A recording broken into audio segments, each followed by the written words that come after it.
ఉమ్మడి పశ్చిమ గోదావరి జిల్లాలోని అన్ని ప్రాంతాల్లో కోడి పందాలు నిర్వహించేందుకు నిర్వాహకులు భారీ ఏర్పాట్లు చేశారు.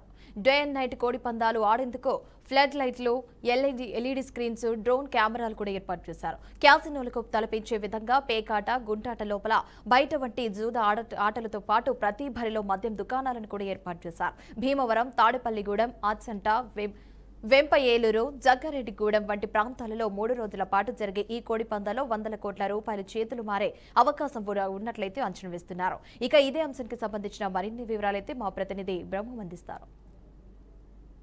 ఉమ్మడి పశ్చిమ గోదావరి జిల్లా వ్యాప్తంగా కూడా కోడి పందాలు అయితే ప్రారంభమైనాయి.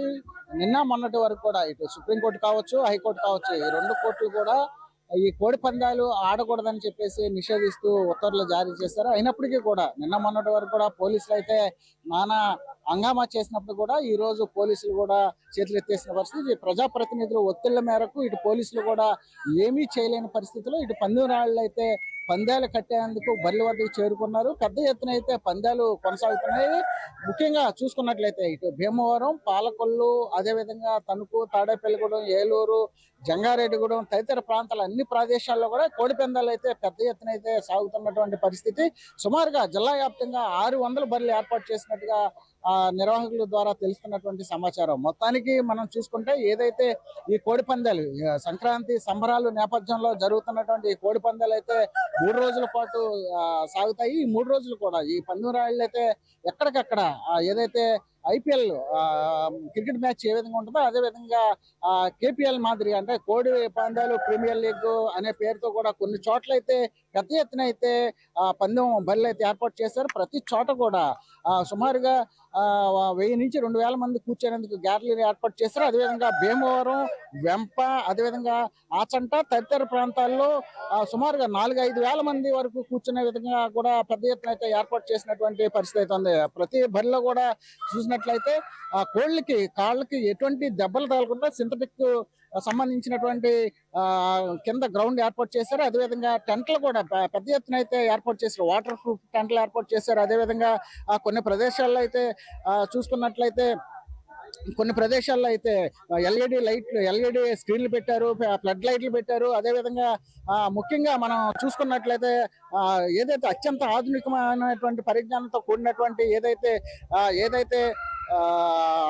ఈ డ్రోన్ కెమెరాస్ ఉన్నాయో ఆ డ్రోన్ కెమెరాలు కూడా పెద్ద ఎత్తున పెట్టినటువంటి పరిస్థితి అయితే ఉంది. మొత్తానికి మనం చూసినట్లయితే కోడి పందాలు అయితే ప్రారంభించినటువంటి పరిస్థితి. సాంప్రదాయ ముసుగులు ఆడతామని చెప్పినప్పుడు కూడా పెద్ద ఎత్తున అయితే కోడి పందాలు జరుగుతున్నాయి. అదేవిధంగా ఎక్కడైతే కోడి పందాలు జరుగుతున్నాయో అదే ప్రాంతంలో పేకాట, గుండాట, అదేవిధంగా లోపల బయట, అదేవిధంగా మద్యం అయితే ఏర్లు పారే విధంగా ఉంది.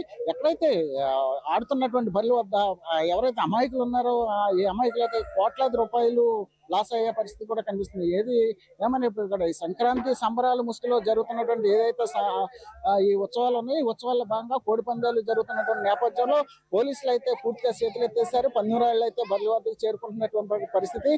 ఈ రోజు రాత్రి, అదేవిధంగా రేపు రాత్రి, ఎల్లుండి రాత్రి 3 నైట్లు కూడా ఫ్లడ్ లైట్ వెలుగులో డే అండ్ నైట్ కోడి పందాలు మ్యాచ్లు ఆడేందుకు నిర్వాహకులు అయితే పూర్తి ఏర్పాట్లు చేశారు. ప్రతి బరి వద్ద కూడా నగదు లెక్కెట్టేందుకు, అమౌంట్ లెక్కెట్టేందుకు మిషన్లు కూడా ఏర్పాటు చేసినటువంటి పరిస్థితి అయితే ఉంది. ప్రతి చోట కూడా అంటే పందానికి జరిగేటువంటి గ్యాప్ లో అమౌంట్ లెక్క పెడతాం కష్టమవుతున్న నేపథ్యంలో ప్రతి చోట కూడా పెద్ద ఎత్తున అయితే అమౌంట్ లెక్కేందుకు మిషన్లు అయితే ఏర్పాటు చేశారు. అదేవిధంగా మనం చూసుకున్నట్లయితే ప్రతి బర్రెల వద్ద కూడా బౌన్సర్ని ఏర్పాటు చేశారు, ప్రైవేట్ సెక్యూరిటీ ఏర్పాటు చేశారు. ఎక్కడ కూడా ఎటువంటి గొడవలు జరగకుండా పందెంరాళ్ళు స్వేచ్ఛగా ఆడుకునేందుకు ఏర్పాట్లు అయితే చేశారు. అదేవిధంగా చూసుకున్నట్లయితే జిల్లా వ్యాప్తంగా సుమారుగా 600 బర్రెలు అయితే ఏర్పాటు చేశారు. ప్రతి బరి సంబంధించి కూడా మనం చూసుకున్నట్లయితే ఒక్కొక్క బరికి సంబంధించి సుమారుగా 5-10 లక్షల నుంచి మినిమం స్టార్ట్ అయ్యి సుమారుగా ₹1 కోటి వరకు కూడా ఈ బర్రెలు ఏర్పాటు చేశారు. 2 లేదా 3 కోట్లు ఒక్కో పందెం జరిగే అవకాశాలు ఉన్నాయి. ఏదేమైనప్పుడు కూడా ఇటు ఉమ్మడి పశ్చిమ గోదావరి జిల్లాలో కోడి పందాలు అయితే పెద్ద ఎత్తున జరుగుతున్నాయి. ఇది పరిస్థితి. కెమెరా రాజుతో బ్రహ్మం, బీఆర్కే న్యూస్, తాడేపల్లిగూడెం నుంచి.